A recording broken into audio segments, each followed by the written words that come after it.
प्यारे बच्चों, आज हम लोग यूनिट डायमेंशन को कंटिन्यू करते हैं। कंटिन्यू लास्ट में हमने क्या पढ़ा था?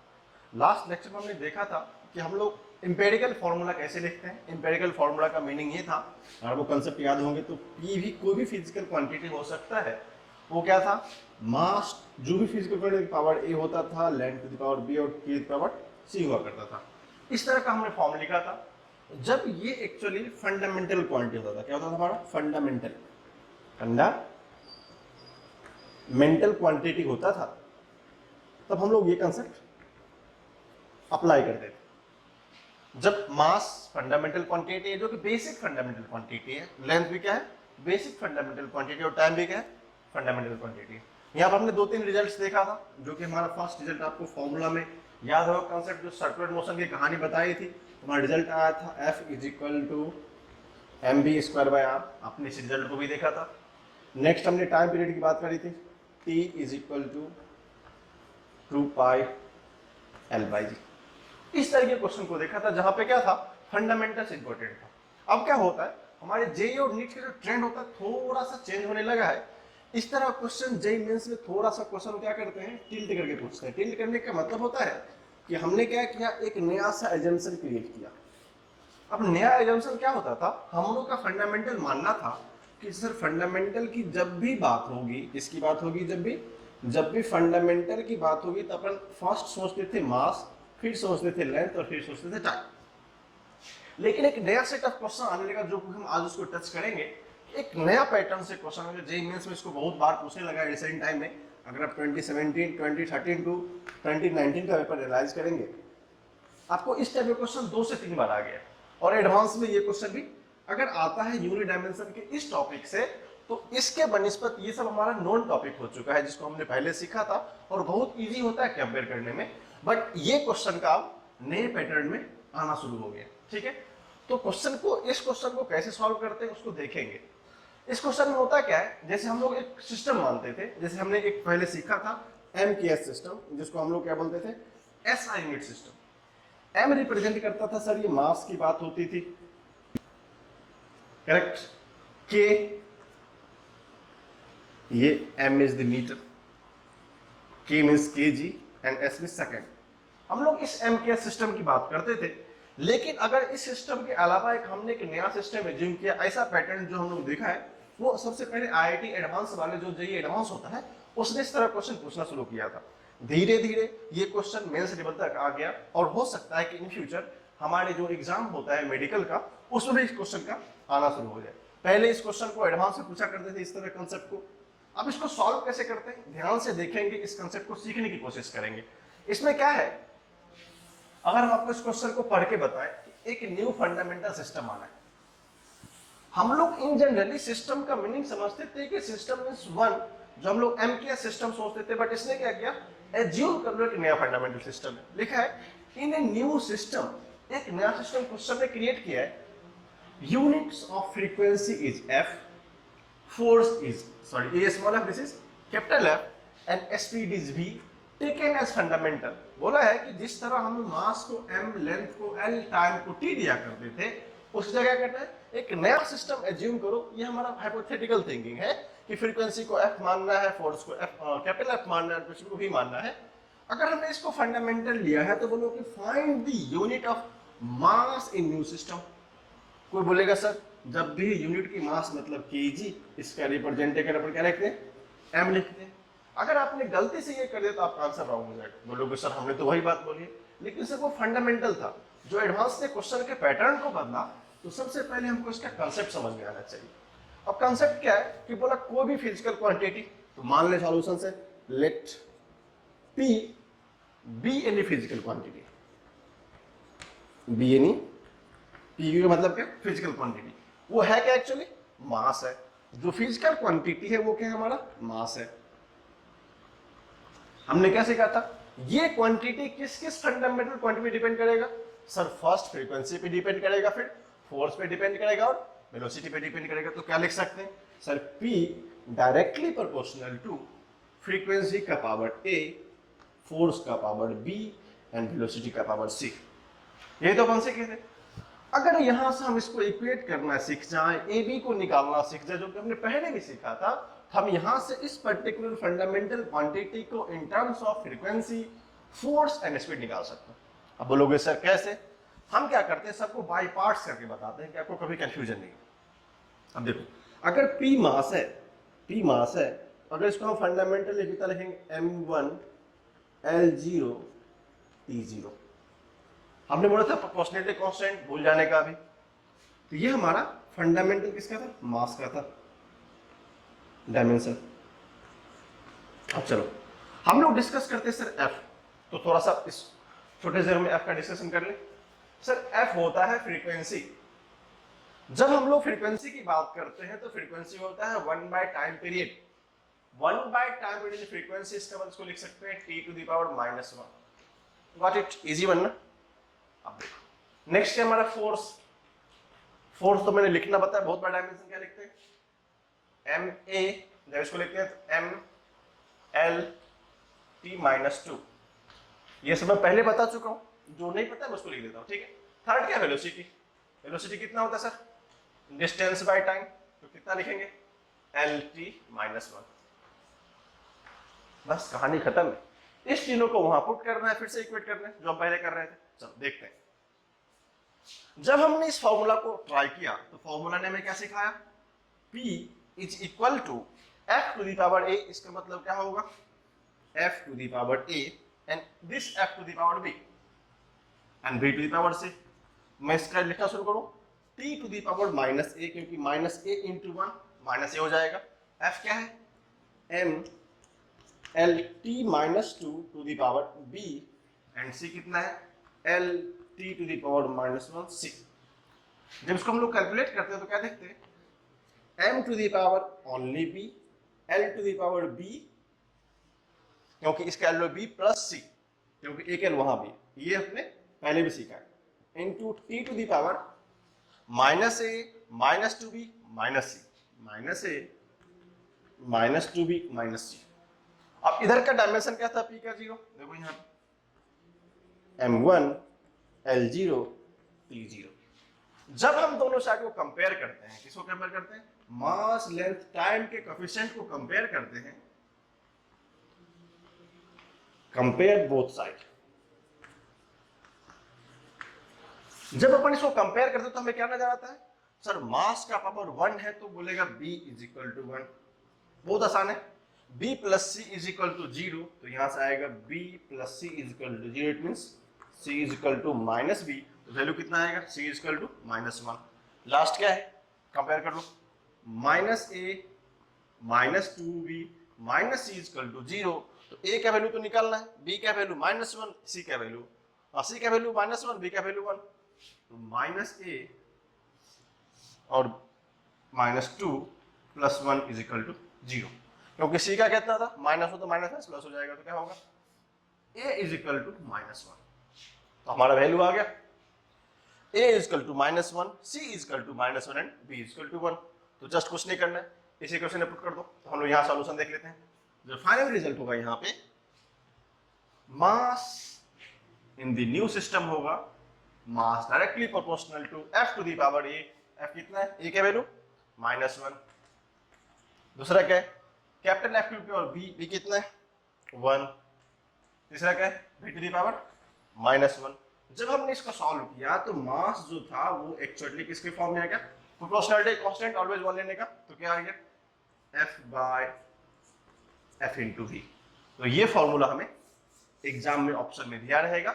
हम इसको सॉल्व कैसे करते हैं हमें पता चल गया होगा। आई होप आप इसको समझ रहे होंगे कि किस तरह इसको हमने अटेम्प्ट करना सीखना है। अगर हमने अटेम्प्ट करना सीख गया, कंपैरिजन करना सीख गया, this is all about the putting the value and getting the answer. ऐसा कुछ भी नहीं है कि हमें लगे कि नहीं कुछ नया सा हो रहा है, बाकी सब का सब वही है, बस फंडामेंटल हमने चेंज किया है। और ये पैटर्न जाता है कि रेडी जेईई एडवांस वाले को, उसने सबसे पहले इस क्वेश्चन को पूछना शुरू किया था, धीरे धीरे ये मेंस में आना शुरू हो गया।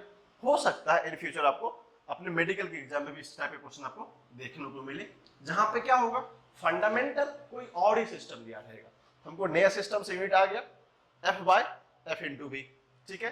अब बोलोगे sir f by f into v ऐसा तो कुछ नया सा आ गया, तो ये हमारा आंसर होगा। इसको लिख लीजिए, और ऐसे क्वेश्चन हमको और सारे देखने को मिलेंगे नियर फ्यूचर में, और सीट में भी मिलेगा। इसको लिखो अच्छे से। अब देखिए एक क्वेश्चन है, ये क्वेश्चन एक्चुअली जेईई एडवांस में पूछा था, लेकिन वो मैच द कॉलम क्वेश्चन था। एक 4 ऑप्शंस में एक क्वेश्चन ये भी था, हम इसको अलग क्वेश्चन करते हैं, ये जेईई एडवांस का क्वेश्चन था। 4 होते मैच द कॉलम में एक आया था ये, बट हमने इसको क्वेश्चन फॉर्म में सॉल्व करने की कोशिश करी है 2013 का एडवांस का पेपर। अब देखो इस पैटर्न क्वेश्चन था, तो देखेंगे कैसे इसको। Speed of light is C, speed of light क्या होता है C, acceleration due to gravity G and the pressure P taken as fundamental. अब क्या है, फंडामेंटली बदल गया, जो भी फंडामेंटल था सबसे पहले क्या हो गया, फंडामेंटल क्वांटिटी। पहले हम लोग एम एल टी लिया, अगर क्या बोला उसने 3 फंडामेंटल लो। है बहुत आसान, अगर आपने पीछे वाला क्वेश्चन को समझा है ना, तो उसको एज इट इज सॉल्व करना है। आप क्या कर सकते हैं, स्क्रीन को पॉज करके भी सॉल्व करेंगे तो आपको आंसर आ जाएगा। ठीक है, फंडामेंटल क्या हो गया हमारा, speed of light C, G and P. अब देखो हमको बोला है कि पी तो पता था, हम मानते एनी फिजिकल क्वांटिटी, वो क्या है, लेंथ है। बात किसकी है, ये एक लेंथ फिजिकल क्वांटिटी को न्यू सिस्टम में कैसे लिखेंगे वो जरूरी है। तो मान लेते हैं कि Q होगा, जो कि फिजिकल क्वांटिटी होगा हमारा, जो कि लेंथ के बराबर होगा। तो Q directly proportional to C to the power A, G to the power B and P to the power C। ये तो सीखा अपन। तो Q जो फंडामेंटल क्वांटिटी होगा, Q क्या एक्चुअली, Q इज लेंथ। ये जब लेंथ होगा तो हमको पता है लेंथ यूनिट कितना होता है, m0, l1 एंड t0। ये हम बेस में पहले लिख के चलेंगे, क्योंकि इसी को कंपेयर करना है। अब कहानी सर सी क्या है, फिर से क्या करें, हर एक फंडामेंटल अलग देखेंगे। C is the speed of light, speed का आपने सीखा है मीटर पर सेकंड होता है, इसका मतलब क्या है सर, l बाई टी, इसका मतलब lt माइनस 1 होगा। Got it. नेक्स्ट है जी, जी क्या होता है, एक्सीलरेशन ड्यू टू ग्रेविटी। तो हम लोग एक्सीलरेशन के नाम पर यही पढ़ते हैं, होता है मीटर पर सेकंड स्क्वायर। हमने बताया इसका यूनिट क्या होता है, मीटर पर सेकंड स्क्वायर, इसका मतलब l बाई t2, इसको लिख सकते हैं l t माइनस 2। तो यहाँ कुछ नहीं है तो क्या होता है, 1 होता है। ठीक है, थर्ड क्वांटिटी है P, प्रेशर क्या होता है, P होता है फोर्स बाय एरिया। फोर्स की बात करें mlt माइनस 2 होता है, चलो लिख लेते हैं, mlt minus 2 divided by l square होता है। एरिया के एक l से एक l कैंसिल हो जाएगा, हमने एरिया को बताया था l स्क्वायर होता है, क्या बचेगा, m l minus 1 t minus 2। अब हमारे लिए सॉल्व करना बहुत आसान है। हाउ, बोलोगे सर जस्ट कंपेयर करना ही तो रहेगा, Q to the power this, तो लिखना शुरू करें। Q directly proportional to what is C, LT minus 1, LT minus 1 to the power A। What is G, LT minus 2 B। What is C, ML minus 1 T minus 2। बहुत छोटा है। अब हमने क्या बताया था, हर एक का पावर सेपरेट कर रखना बहुत जरूरी है, कंपेयर कर सके। तो हम लोग क्या करते हैं, Q डायरेक्टली पर मास से शुरू करते हैं, M पावर का यहाँ पे कुछ है नहीं, मास का C। L की बात करें, पहले पावर A है, फिर B है, फिर माइनस C है, तो A B माइनस C, क्योंकि मल्टीप्लीकेशन में पावर का एडिशन होता है। यहाँ पे A था, यहाँ पे B था, यहाँ पे माइनस C था। ठीक है, टाइम की बात करें, यहाँ पे है माइनस A, यहाँ पे माइनस ऑफ 2B, यहाँ पर माइनस ऑफ 2C। ये हमारा फंडामेंटल क्वांटिटी हो गया। जब हम इसको देखते हैं तो हम लोग बोलते हैं क्यों क्या था हमारा, लेंथ था। तो लेंथ का जो फंडामेंटल क्वांटिटी होता है m0, l1 एंड t0। जब हम इस तरह कंपेयर करते हैं m to the power c, देखेंगे इसको, and l to the power a plus b minus c and t to the power minus a minus 2b minus 2c। अब क्या है, अब तो इतना पता है, जस्ट कंपेयर करना है। m0, इसका मतलब c क्या हो गया हमारा 0, l1 है तो लिख सकते हैं यहां से a plus b minus c is equal to 1। अगर c 0 है तो लिख सकते हैं a plus b is equal to 1। Got it. Next equation है a minus 2b minus a minus 2b minus 2c is equal to 0। तो देखो अब क्या क्या कर सकते इसको, a प्लस बी है तो क्या लिख सकते हैं यहाँ समझो, c का वैल्यू 0 होगा तो ये तो चला गया, तो क्या बचा, a is equal to 2b minus is equal to 2b।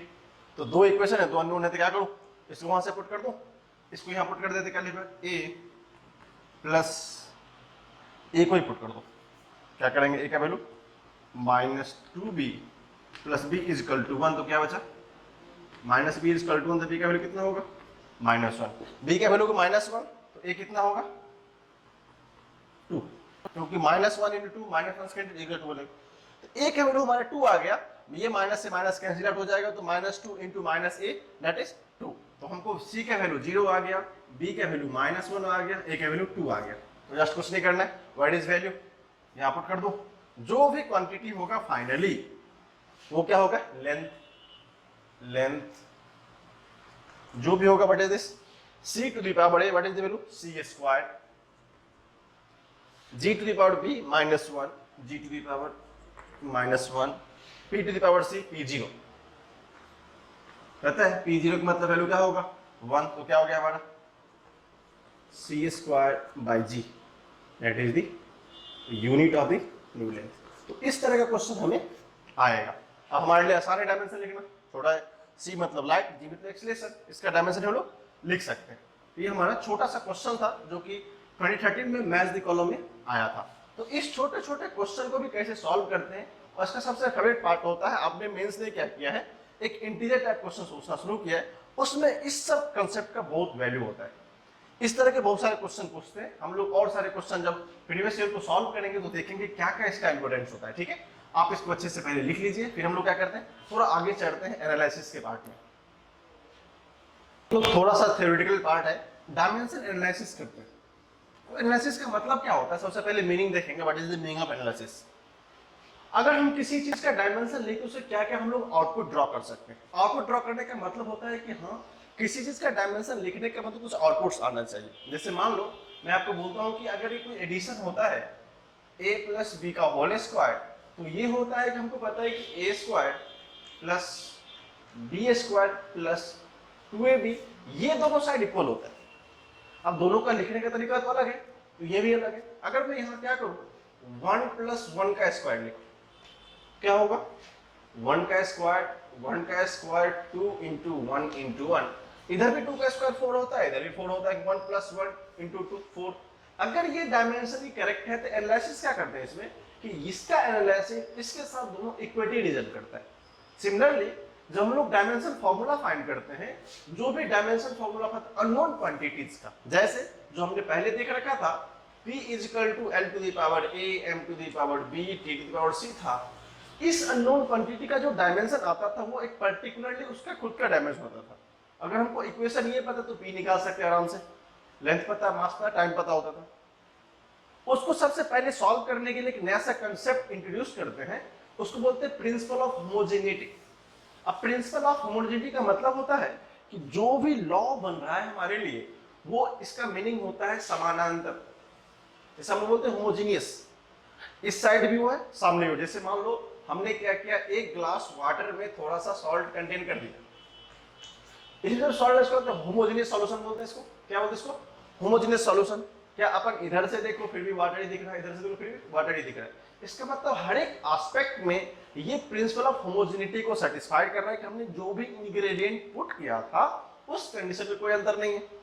तो जो होमोजेनियस का मीनिंग होता है सैचुरेटेड इन बोथ साइड। तो डायमेंशन में कैसे होमोजेनियस होता है उसको देखेंगे। तो होता है उसको प्रिंसिपल ऑफ होमोजेनिटी होता है क्या, स्टेटमेंट लिखा हुआ है, वी कैन ऐड और subtract any those quantities which have dimension formula is same.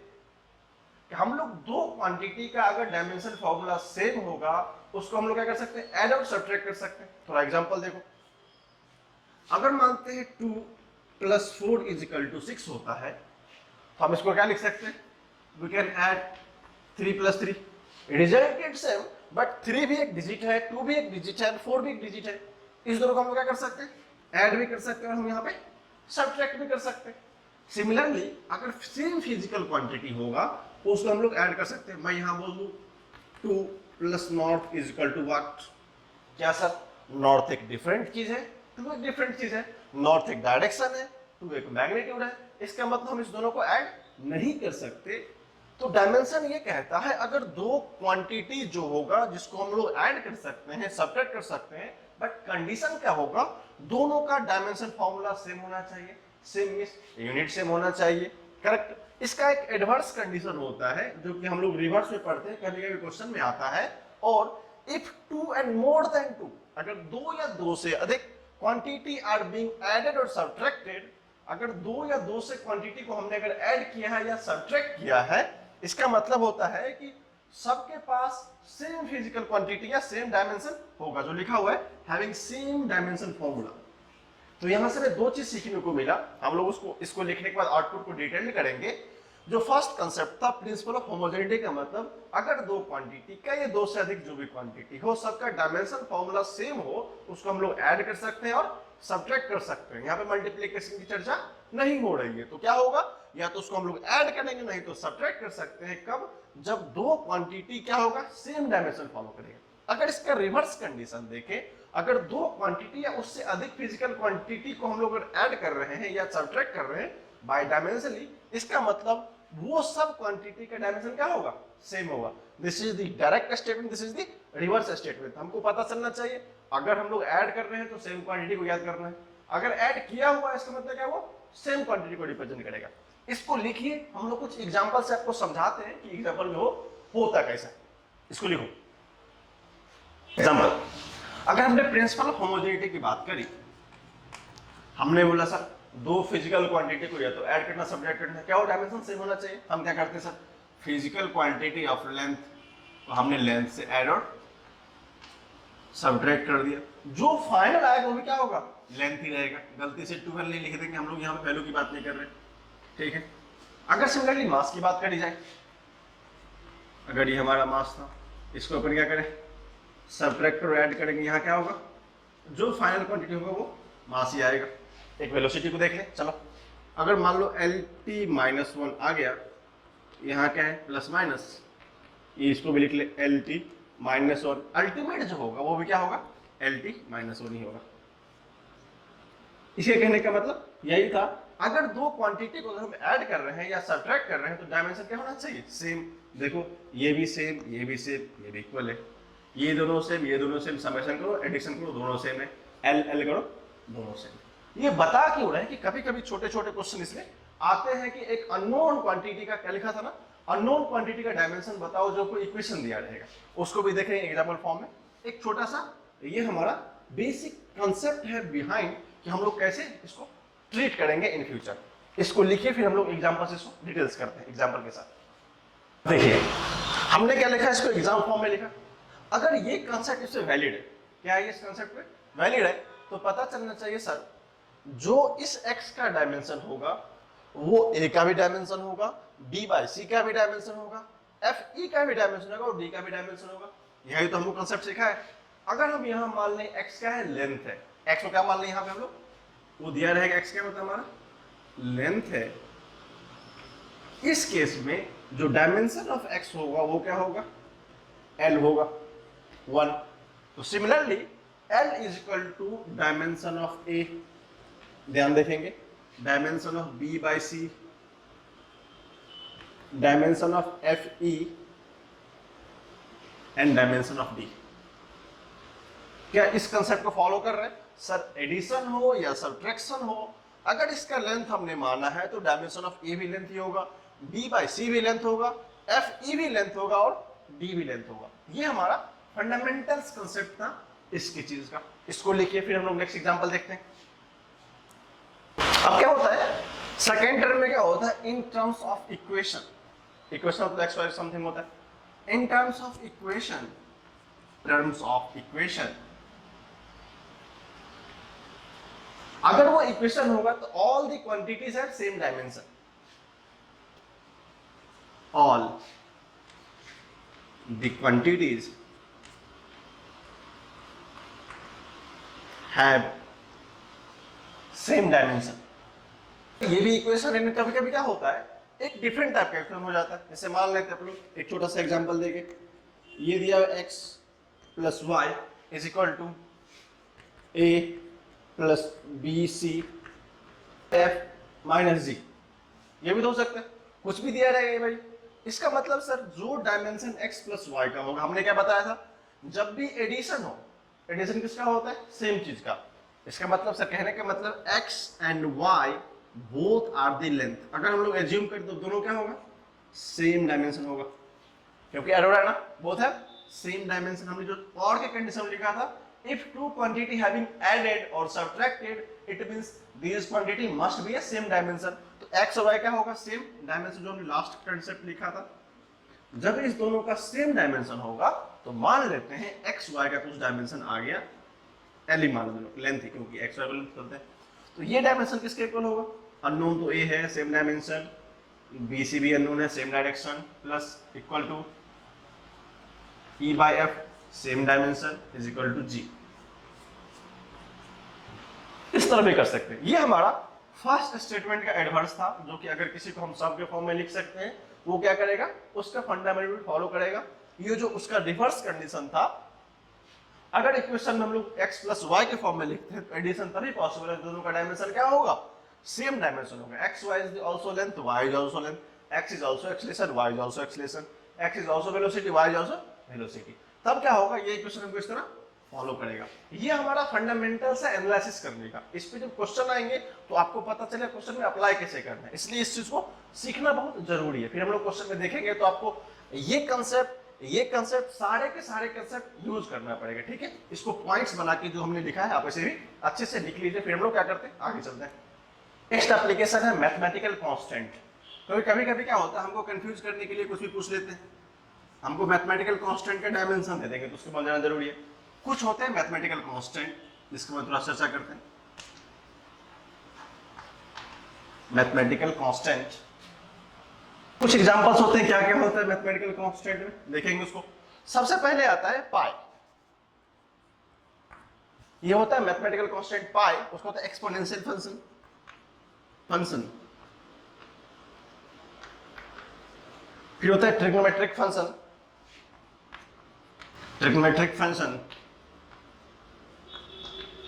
फिर लॉगरिथमिक फंक्शन होता है, लॉगरिथमिक फंक्शन। सारे क्वांटिटी हैं जिसका भी हम लोग मैथमेटिकल कांस्टेंट में यूज करते हैं। जैसे मैं बात करूं तो पाई तो खुद ब खुद क्या होता है, पाई का वैल्यू कितना होता है सबको पता होगा, एक वैल्यू है एक्चुअली। पाई इक्वल टू 3.14 लिखते हैं, बहुत तो इसको 22/7 के नाम से जानते हैं, ठीक है। एक्सपोनेंशियल फंक्शन का मीनिंग होता है e⁻x फंक्शन टाइप। हमने बेसिक इसको देखा है, e⁻x type function. Trigonometric function बहुत आसान है आपके लिए समझना। अगर हम ट्रिग्नोमेट्रिक फंक्शन की बात करें, f(x) equal to sin x, tan x, cos x etcetera, ऐसे बहुत सारे फंक्शन cos, tan, cot सब आ जाएंगे। नहीं, लॉगरिथमिक फंक्शन होता है log e base x, या इसको ln x बोलते हैं। हम लोग जितना सारा एग्जांपल इस मैथमेटिक्स में देख रहे थे यही होता है, इस चारों फंक्शन का होता है। अब देखेंगे जो इसका रूल्स होता है, डायमेंशन लिखने का फॉर्मूला रहेगा जो सोचेंगे। जब भी इस तरह का फंक्शन दिखे, तो क्या रखना है? All mathematical constants are dimensionless quantity. Very important line है, ऑल मैथमेटिकल कांस्टेंट्स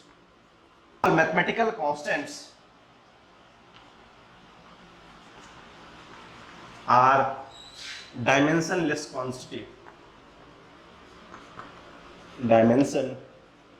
क्वांटिटी। हमको याद रखना है कि जितने भी मैथमेटिकल फंक्शंस आएंगे, मैंने सारा एग्जांपल दिया है।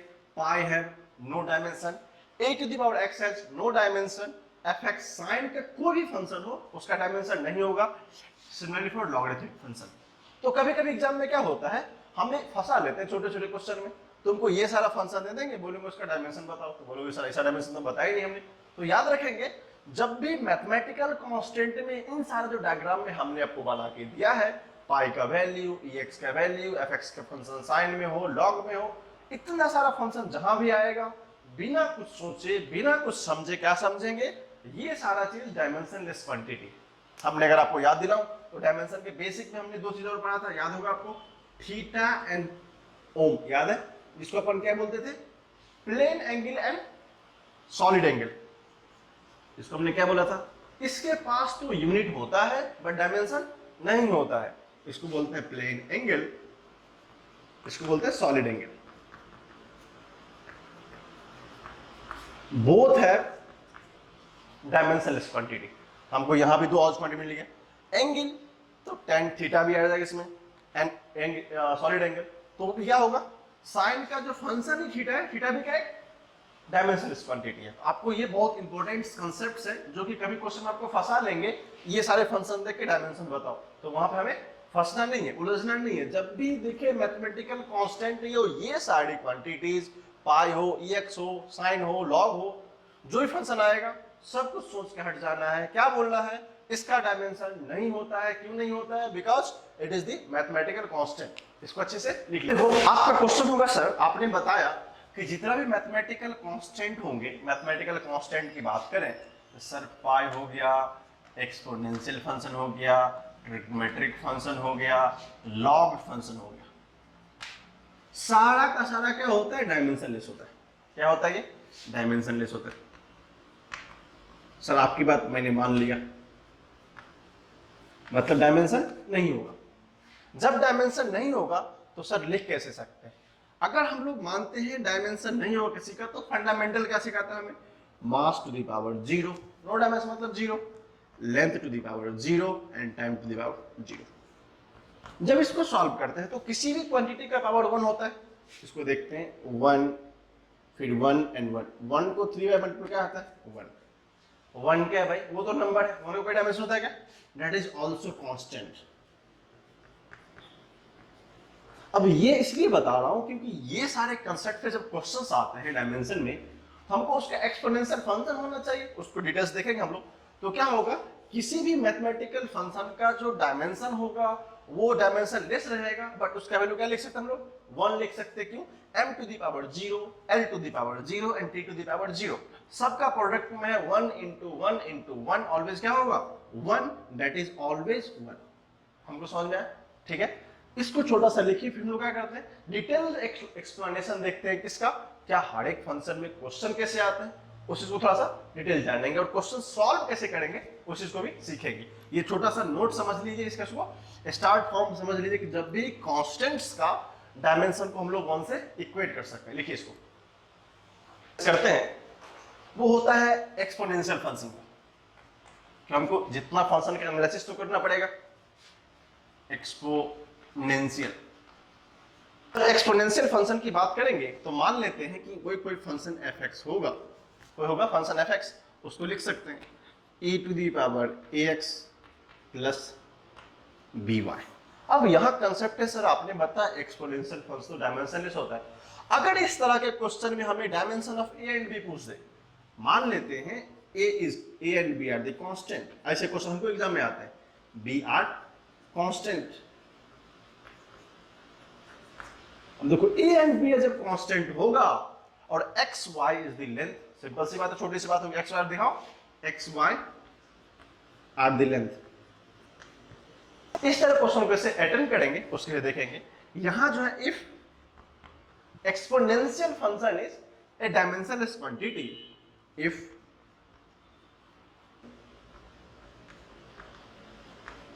is dimensionless quantity,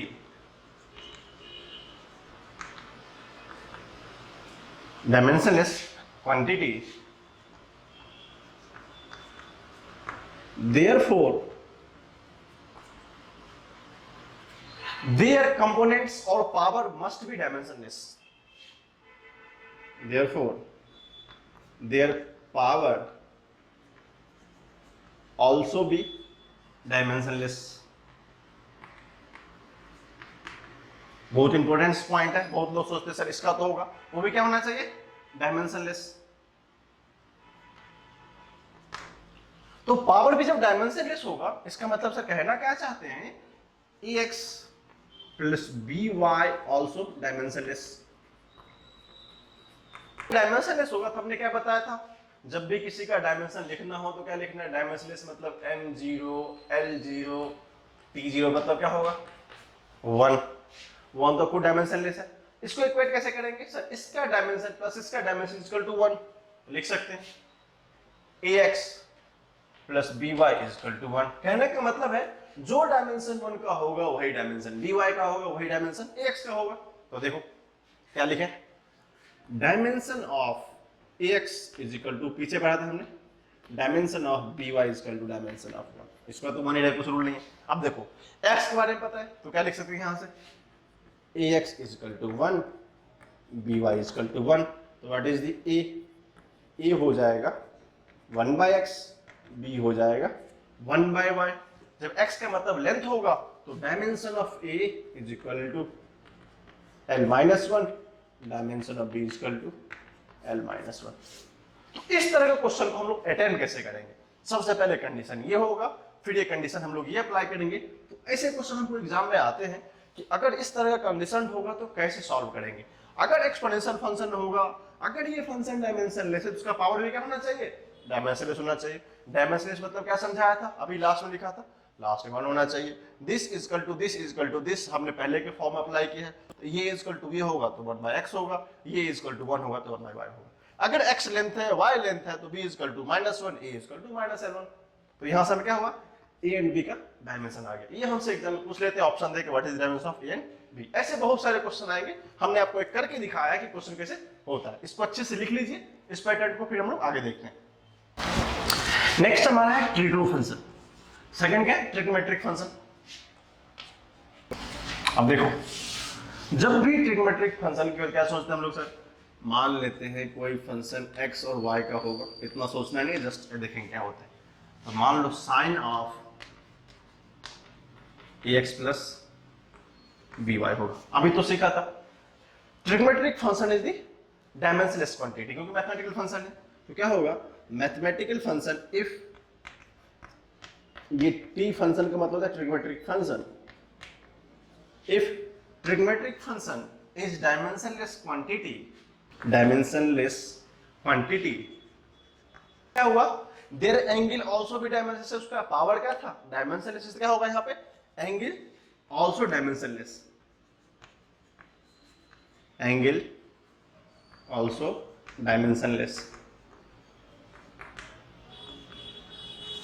जब भी हम लोग डायमेंशनलेस की बात करते तो क्या सोचते हैं सर, डायमेंशनलेस का मतलब m0 l0 t0 मतलब 1। जब ये फंक्शन क्या है डायमेंशनलेस तो क्या होगा, ax plus by is equal to 1। तो इसको ऐसे भी लिख लो, कोई फर्क नहीं पड़ता, m0 l0 t0।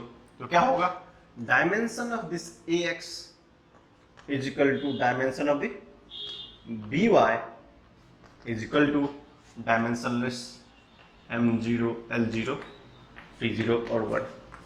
बाकी आप पहले से कर सकते हो, मैंने पहले बताया था 1 बाय x। अगर ये कंडीशन दिया होगा तो हमने क्या सीखा यहां से, अगर ये ट्रिग्नोमेट्रिक फंक्शन डायमेंशनलेस क्वांटिटी होगा, उस केस में जो इसका एंगल होगा वो भी क्या होगा, डायमेंशनलेस होगा। तो हमको यहां से दो चीज सीखने को मिला, ax is equal to bx same dimension, all are dimensionless. तब तो हम लोग दोनों को ऐड कर सकते हैं, डायमेंशनलेस मिल के डायमेंशनलेस बनाएगा। अगर डायमेंशनलेस ax है तो डायमेंशनलेस bx को होना पड़ेगा, अदरवाइज दोनों का समेशन नहीं होगा। हमने बताया था ना, सेम फिजिकल क्वांटिटी ऐड कर सकते हैं। अगर ये डायमेंशनलेस है तो इसको भी होना पड़ेगा, और दोनों मिलकर इसको क्या बना देगा, डायमेंशनलेस बना देगा। ठीक है, इसको लिखिए। ऐसे सारे क्वेश्चंस हमको मिलेंगे बहुत सारे एग्जाम में। और करना क्या होता है, जस्ट आपको यहाँ से a का डायमेंशन पूछ लेगा, b का पूछ लेगा, क्या है, a का 1 बाय x, b का 1 बाय, अगर x लेंथ होगा तो length inverse, y velocity, y अगर लेंथ होगा तो एल इनवर्स होगा। बाकी क्वेश्चन आसान है, बट आपको पैटर्न पता होना चाहिए, सॉल्व करते कैसे हैं। ठीक है, इसको लिखो, फिर हम लोग थर्ड फंक्शन पे चलते हैं। थर्ड फंक्शन लॉग फंक्शन, जिसको हम लोग लॉगरिथमिक फंक्शन बोलते हैं।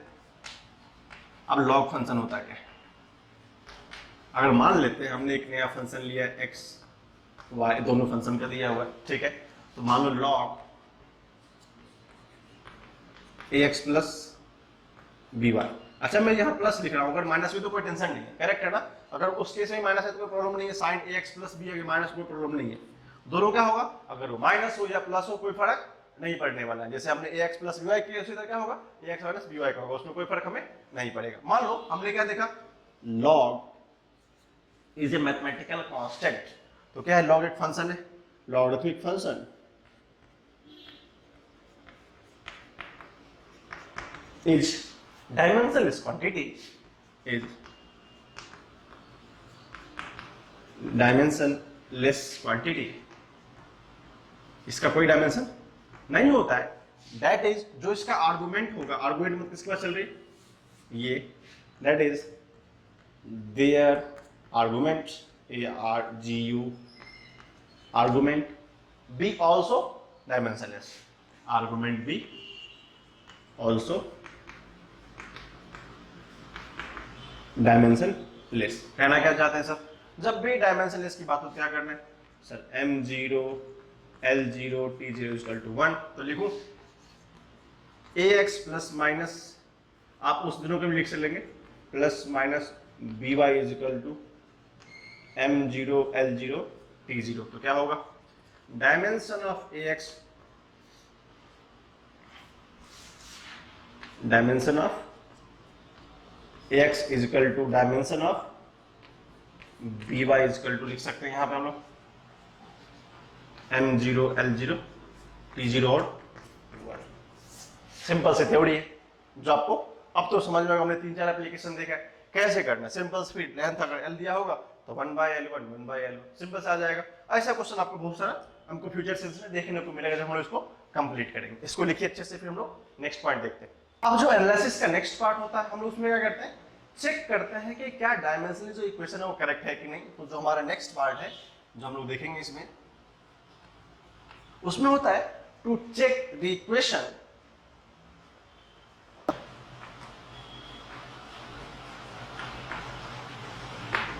जैसे मान लीजिए हमने कोई भी इक्वेशन डिराइव किया, क्या वो उस पर्टिकुलर इक्वेशन को करेक्टनेस को डिवाइड करता है। क्योंकि एनालिसिस का मीनिंग होता है कि क्या वो हर एक पॉइंट ऑफ व्यू से करेक्ट है।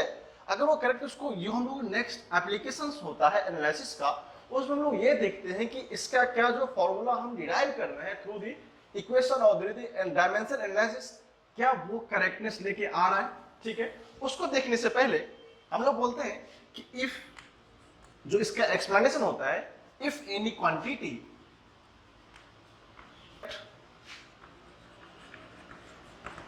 that is, अगर हम किसी क्वांटिटी का इक्वेशन को बोलते हैं कि वो डायमेंशनली क्या है, करेक्ट है, इसका मतलब होता है dimension of LHS of this equation, dimension of LHS मतलब पता होगा left hand side of equation must be equal to dimension of right hand side, RHS of equation। कहने का मतलब है जब हम लोग करेक्टनेस को चेक करते हैं, जैसे अपन ने बोला कि सर 4 इज इक्वल टू 4 है, इसका मतलब 2 + 2 इज इक्वल टू 3 + 1। तो जो लेफ्ट हैंड साइड का वैल्यू 4 था, राइट हैंड साइड का वैल्यू 4 आ गया जब हमने 3 + 1 को भी ऐड किया, 2 + 2 को भी ऐड किया। But this is the two different value. हमने यहाँ 2 + 2 को ऐड किया, ये 3 + 1 को ऐड किया। लेकिन जब हम लोग बोलते हैं कि ये दोनों डायमेंशनली करेक्ट होगा, तो मान लो physical quantity 1, physical quantity 2, physical quantity 3, physical quantity 4, अगर दोनों का इक्वेशन डायमेंशनली करेक्ट आएगा, इसका मतलब क्या होना चाहिए, लेफ्ट हैंड साइड का वैल्यू जो 4 आया था वो राइट हैंड साइड के वैल्यू के 4 आना चाहिए। तो समझ जाएंगे कि ये क्या है, डायमेंशनली करेक्ट है। उसी तरह फिजिकल क्वांटिटी में हम एग्जांपल लेंगे, उसमें फिजिकल क्वांटिटी का राइट हैंड साइड का जो इक्वेशंस का डायमेंशन आएगा, अगर लेफ्ट हैंड साइड के डायमेंशन से मैच कर जाए तब बोलेंगे क्या होता है, हमने उस इक्वेशन के डायमेंशन को चेक किया। चेक मतलब क्या होता है, वेरीफाई कर दिया क्या है, करेक्ट है। तो ये इंपॉर्टेंट पॉइंट है, इसमें हमको कभी कभी क्वेश्चंस आ जाते हैं। इसको पहले अच्छे से लिखिए, फिर हम उसको एग्जांपल से समझने की कोशिश करेंगे कि इसका एप्लीकेशंस कैसे अप्लाई करेंगे। लिखिए इसको। तो की बात करें, उसका फर्स्ट होता है ए फिजिकल रिलेशन और इक्वेशन, ए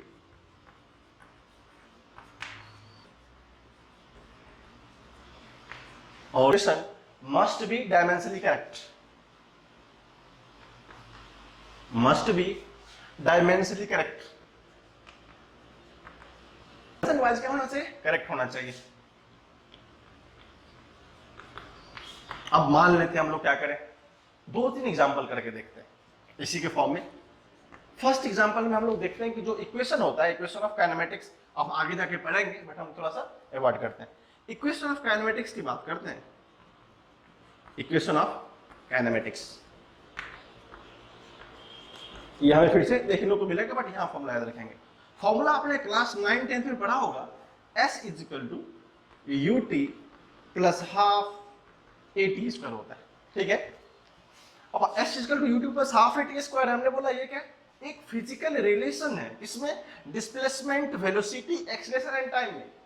अगर ये इक्वेशन फिजिकल है तो क्या होना चाहिए, इसका डायमेंशन भी मस्ट भी करेक्ट होना चाहिए। आज हम लोग इस फॉर्मूला को डायमेंशन से चेक कर देंगे क्या ये फॉर्मूला हमारा करेक्ट था या नहीं था, ठीक है। चलो हम लोग यहां पर बात करते हैं गिवन डाटा की। एस मतलब सबको पता है डिस्प्लेसमेंट या डिस्टेंस, नो चेंज, लेंथ को सबका, इसको मान लेते हैं लेंथ, गॉट इट। हम उसको डिस्प्लेसमेंट बोल सकते हैं। यू को क्या बोलते हैं, वेलोसिटी, ध्यान से देखेंगे। और टी को क्या बोलते हैं, टाइम, सबको पता है, टी इज ये एक्सप्रेशन है। अब क्या कहना है सर, अगर बोलते हैं ये फिजिकल क्वांटिटी है तो लेफ्ट हैंड साइड का डायमेंशन राइट हैंड साइड के बराबर होना चाहिए। तो क्या करते हैं, अपना मिशन शुरू करते हैं। लेफ्ट हैंड साइड तो नो नहीं है, अब मानते हैं left hand side all H S L H S, इसका डायमेंशन लिखिए, इसका एल का, तो क्या होगा ये dimension of S is equal to L. चलो ये हमारा इक्वेशन फर्स्ट आ गया। अब हम मिशन ये है हमारा, अगर इस साइड के आरएचएस के डायमेंशन को लिखें, हमको वेलोसिटी का पता है, टाइम का पता है, एक्सेलेरेशन का पता है, अगर सबका डायमेंशन आ गया उस केस में अगर LHS इक्वल टू RHS होगा, इसका मतलब दिस क्वांटिटी फिजिकली करेक्ट होगा, ठीक है। चलो आज प्रूफ कर ही लेते हैं अपन। तो जो RHS है हमारा, RHS की बात करें, फर्स्ट है U is the velocity. Velocity क्या होता है, length by time, very good, लिखें वेलोसिटी होगा लेंथ बाय टाइम। अगर हमने किससे मल्टीप्लाई, उसको टाइम से मल्टीप्लाई किया, चलो ये टाइम हो गया, प्लस 1/2 का कुछ लेन देन हो गया है, मैथमेटिकल कांस्टेंट डायमेंशनलेस मतलब 1 होगा, 1/2 का 1 लिख लो, कोई फर्क नहीं पड़ने वाला है। ए मतलब length by time square, metre पर सेकंड स्क्वायर सबको पता है, और यहाँ क्या है, अगेन टाइम स्क्वायर। हमने इसको देखा, इस दोनों ने दूसरे को कैंसिल कर दिया। इसका मतलब सर कहना ये चाहते हैं इसका डायमेंशन भी एल है, इसका डायमेंशन भी एल है।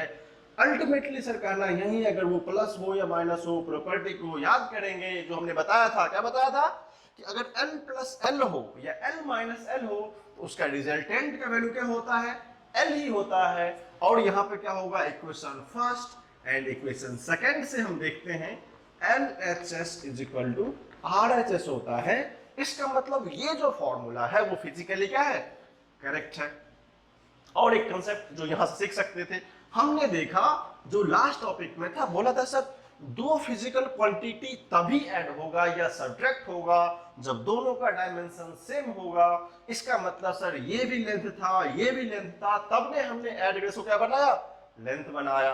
तो बोलो sir L/T into T, length बचा क्या। तो ये जो फिजिकल क्वांटिटी था UT का डायमेंशन क्या हो गया, AT स्क्वायर के बराबर हो गया। वो किसके बराबर हो गया, S के बराबर हो गया। हमको यहां से कंसेप्ट सीखने को मिला, जो भी फिजिकल क्वांटिटी ऐड होता है या सब्ट्रैक्ट होता है, दोनों क्या करता है, सेम क्वांटिटी को रिप्रेजेंट करता है। तो UT is equal to dimension of AT square is equal to S।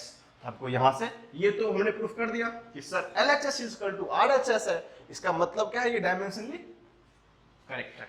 समझ में आए, आप इसको लिखो। हम एक और एग्जांपल आपको करके बताते हैं, लिखिए इसको। अब देखिए दूसरा एग्जांपल हम लोग टाइम पीरियड पे करते हैं।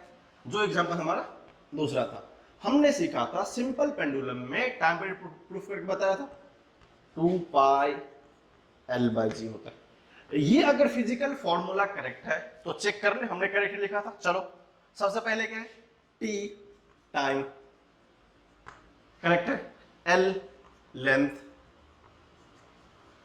जी एक्सीलरेशन ड्यू टू ग्रेविटी क्या होता है, वो मीटर पर सेकंड स्क्वायर। आसान है।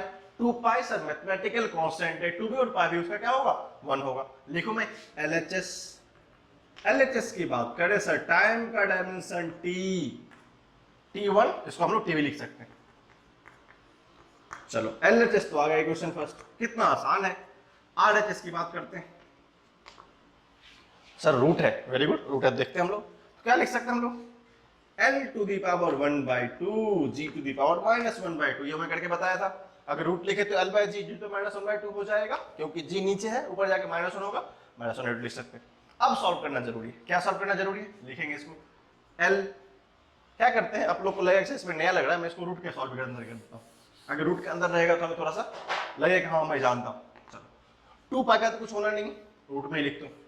RHS में क्या है, लेंथ का L, G का सर L T -2। अब ये T माइनस क्या हो जाएगा +2, क्योंकि L क्या होता है यहाँ पे, ध्यान देंगे T², T ऊपर जाए क्या हो जाएगा यहाँ पे T²। इस L ने इस L को मारा तो रूट में क्या बचा, T² बाहर क्या आएगा, T क्या LHS = RHS है, देख लो। इसका मतलब डायमेंशनल फॉर्मूला करेक्ट है। तो ये सब एनालिसिस का पार्ट है, ठीक है। इसको छोटा सा एग्जांपल लिख लीजिए। ऐसे जितने भी इक्वेशंस आएंगे सबको सब हम लोग ऐसे चेक कर सकते हैं, और चेक करने के कारण लोग एक क्वेश्चन भी करके देखेंगे कैसे चेक करने से इक्वेशन आता है, उसको देखेंगे। इसको लिख लीजिए अच्छे से, फिर हम लोग आगे। ए फिजिकल क्वांटिटी में dimensionally correct if a physical quantity, इसको PQ बोलेंगे, if a physical quantity are dimensionally correct, physical quantity dimensionally correct है, it may or may not B,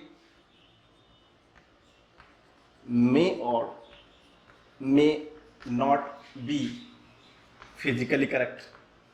क्या बोल दिया आपने, बात ये था, हमने इससे पहले सिखाया था, अगर कोई क्वांटिटी फिजिकली करेक्ट है, फिजिकली करेक्ट होता है तो उसका डायमेंशन क्या होना चाहिए, मस्ट भी करेक्ट होना चाहिए। बट रिवर्स कंडीशन क्या है, अगर किसी फिजिकल क्वांटिटी का डायमेंशन करेक्ट है तो हम ये नहीं कह सकते इसका फिजिकल क्वांटिटी करेक्ट ही होगा।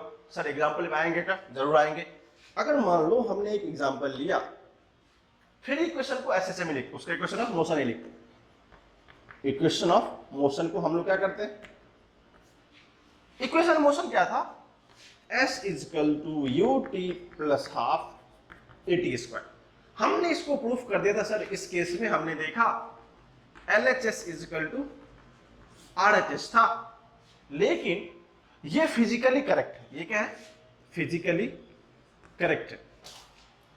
ये क्या है, ये फिजिकली करेक्ट है। लेकिन अगर बोले फिजिकली करेक्ट है सर, तो एक और एग्जांपल लेके देखो, मैं छोटा सा बताता हूं। देखिए मान लो S = ut + at² लिख दूं, क्या प्रॉब्लम है सर, मैं 1 to नहीं लिख सकता। तो ये हमने एक नया फिजिकल क्वांटिटी मान लिया, ये न्यू फिजिकल क्वांटिटी, हमारी मर्जी थी। हमने बोला कि एक फिजिकल क्वांटिटी होगा क्या, S = ut + at² ओनली। यहाँ पे हाफ नहीं, बोलोगे सर क्या, जब S की बात करते हैं तो S मींस क्या होगा, लेंथ। ओके सर, हमने 1/2 को वहां पे ऐड नहीं किया था। जब ut की बात किया तो ut का भी डायमेंशन क्या आया था, हमने लास्ट में सॉल्व करके बताया था, L/T × T, L बचा। सिमिलरली अगर हम लोग AT की बात करें, at² में भी क्या आया था, L/T² × T², L आ गया था।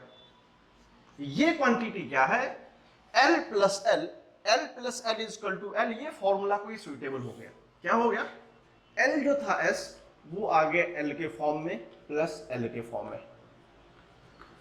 हमने देखा कि LHS = RHS इस क्वांटिटी में तो आया, क्योंकि यहां भी लेंथ है, या तो समेशन के फॉर्म में नहीं तो एडिशन के फॉर्म में हो। लेंथ = लेंथ तो आ गया, यहां क्या हो गया हमारा, LHS = RHS तो हो गया, बट क्या ये फिजिकली करेक्ट है, नहीं करेक्ट है। सर 1/2 होता था वहां पे S = ut + ½ at² में, बट यहाँ 1/2 हमने नहीं भी रखा तो क्या हो गया, फिजिकली करेक्ट हो गया। इसलिए बोला कि जो भी क्वांटिटी यहाँ पे डायमेंशनली तो करेक्ट था, ये क्या डायमेंशन वाइज करेक्ट था, बट फिजिकल क्वांटिटी ये रॉन्ग आ गया। तो कभी हम लोग एडवर्स कंडीशन नहीं देखेंगे जहां पे लगेगा कोई क्वांटिटी फिजिकली तो करेक्ट है बट डायमेंशन वाइज वो करेक्ट होना ही चाहिए। लेकिन अगर इसका रिवर्स कंडीशन देखें तो डायमेंशन करेक्ट होने के बावजूद भी डायमेंशन करेक्ट होने के बावजूद भी ये physical quantity may or may not भी करेक्ट हो सकता है। इसका एक बेस्ट एग्जांपल हमने यहां से करके देखा। ऐसा बहुत सारा एग्जांपल आपको मिल जाएगा जहां पे बुक में, बुकलेट्स में, प्रीवियस ईयर में, जहां पर आप इसको समझ सकते हैं। इसको आप अच्छे से लिखिए, फिर हम लोग आगे चलते हैं। इसका लास्ट पार्ट होगा जो हमारा, ये सबसे लास्ट पार्ट होगा, छोटा सा कंसेप्ट है, याद रखेंगे स्टार के फॉर्म में। Physical quantity,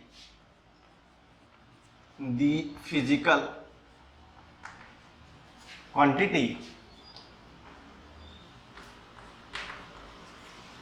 which is separated, which is separated by sign होगा plus, minus, equal to, greater than, less than, etcetera, having same dimension, having same dimension. अब कहने का मतलब ये है, जब भी डायमेंशन एनालिसिस में क्या होगा, इक्वेशन या तो प्लस में हो, माइनस में हो, इक्वल में हो। हमने अभी जो देखा था s is equal to U T plus half A T square में हमको तीन कंसेप्ट मिल गए सर। प्लस का क्वांटिटी था, यहाँ पर मैं माइनस कर दूंगा, कोई फर्क नहीं पड़ने वाला है, तो मैं लिख दूसरा equation U T minus half A T square. इस केस में और इक्वल केस हो तो यहाँ है, ये तीनों केस तो आ गया था। इस तीनों केस में दिस साइड का dimension must be this side का dimension. In case of that कभी कभी क्या होता है, मान लो a ग्रेटर देन b आ जाए या a लेस देन b आ जाए, इसका मतलब हम भी समझेंगे कि डायमेंशन क्या होगा, सेम होगा। सर पता नहीं चला, सर ए बी में क्या मान चल रहा है। अभी क्या करते हैं, वैल्यू से लेके देखते हैं, ठीक है। अगर a ग्रेटर देन b है तो अपन मानते हैं कि a क्या है, लेंथ है, 2 मीटर ग्रेटर देन 1 मीटर। दोनों क्या है, जब कंपेयर करेंगे तो लेंथ में करेंगे, मास में करेंगे, टाइम में करेंगे, तो 2 metre is greater than 1 metre. जो एक क्वांटिटी था वो क्या था, मीटर में था, इसका मतलब इसका भी लेंथ भी इसका भी लेंथ में है, तो दोनों का डायमेंशन क्या है, सेम है। Similarly a less than b, तो लिख लो 1 लेस देन 2, 1 भी लेंथ है, 2 भी लेंथ है, दोनों क्वांटिटी क्या है, सेम है। Similarly for time, length, mass, ampere, candela, temperature, जो भी यूनिट आएगा हर एक यूनिट में कंपेयर करना हमारे लिए आसान होगा। कंपेयर तभी करेंगे जब दोनों का होगा, सेम क्वांटिटी होगा, सेम क्वांटिटी होगा तो सेम यूनिट होगा, सेम यूनिट होगा तो डायमेंशन होगा। ऐसा नहीं कि अपन क्या करेंगे, समोसा को हम लोग जिलेबी से कंपेयर नहीं कर सकते, गॉट इट ना। हम लोग बोले कि samosa is equal to 0 jalebi, got it ना, और जलेबी ग्रेटर देन समोसा, ऐसा कुछ रिलेशन नहीं होता है।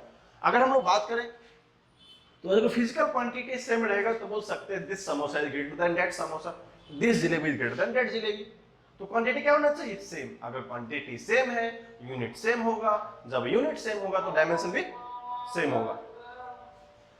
जो नेक्स्ट लेक्चर आएंगे उसमें हम लोग क्या करेंगे, इसे कुछ एप्लीकेशंस देखेंगे जो कि हमारे एग्जाम में आया हुआ क्वेश्चन होगा, और लास्ट में इसका हम लोग एनालिसिस का लिमिटेशंस पे कुछ क्वेश्चन कांसेप्ट डिलीवर करेंगे। आज हमने देखा, बेसिकली हमने आज टोटली कंप्लीटेड डिवोटेड था लेक्चर आज का डायमेंशन एनालिसिस को, डायमेंशन को एनालाइज कैसे करते हैं, क्या क्या रिजल्ट्स फाइंड आउट करते हैं। इससे क्या होता है, थ्योरेटिकल और कंसेप्चुअल क्वेश्चन बनते हैं जहां हमें थोड़ा सा अपना आइडिया लगाना होता है। वहां तक हम लोग देखेंगे, फिर हम लोग नेक्स्ट क्लास में डिस्कस करेंगे नेक्स्ट टॉपिक। तब तक के लिए आप लोगों का बहुत बहुत शुक्रिया।